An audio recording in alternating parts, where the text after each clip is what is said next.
এই হলো তোমার এক মুঠ, ঠিক আছে? আর তো দিচ্ছি তোমার কমন লেটার, দাঁড়াও। এই হলো তোমার এই নাইমের এক মুঠ, ঠিক আছে? এই হলো আমার এক মুঠ, হিসাব ঠিক আছে? ঠিক আছে। এই তোমার 2 মুঠ, নাইমের 2 মুঠ, হিসাব ঠিক আছে? ঠিক আছে। এই আমার 2 মুঠ, এসব ঠিক আছে? হ্যাঁ। আমি কিন্তু বেজাল করি না।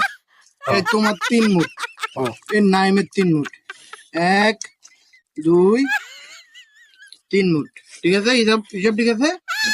সব লোকে বেজাল করতে রাজি নাই, আমি সমান করে আট করে দিয়েছি, এটা যাতে বেজাল না হয়। সমান করে বাক করে দিচ্ছেন, ঠিক আছে, কিন্তু আপনার মুড়ির ফাড় এত বড় কা, আপনার বেশি বেশি লাগে। আমি সমান ভাগ করে দিয়েছি, তোমার সামনে সমান ভাগ করছি আমি। কেমন আপনি চান আমার কদ্দুর আর ইয়ার কদ্দুর আর আপনার দিদি? আমি ফাইসা গেছি, আমি ফাইসা গেছি।